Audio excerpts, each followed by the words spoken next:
बोले दरबार हो त्रिशूलवा में डमरू बाजे, भोले दरबार हो त्रिशूलवा में डमरू बाजे।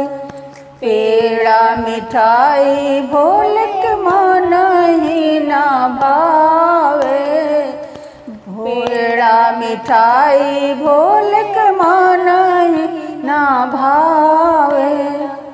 भंगिया के बोला से धतूरा के पतिया से, कर ले गुजार हो त्रिशूल पे डमरू बाजे।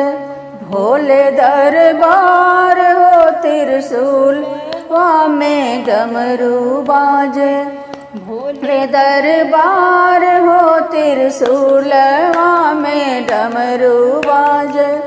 कोठा अटारी शिव के मन ही ना भावे, कोठा अटारी शिव के मन ही ना भावे।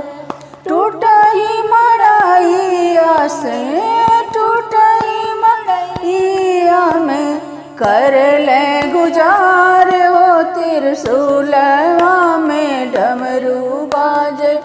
भोले दरबार त्रिशूलवा में डमरू बाजे, भोले दरबार हो त्रिशूलवा में डमरू बाजे। गद्दा गलैचा भोले के मन ही ना भावेला, गद्दा गलैचा भोले के मन ही ना भावेला। मेरे गा के छाला से, मेरे के छाला से, कर ले गुजार हो त्रिशूलवा में डमरू बाजे।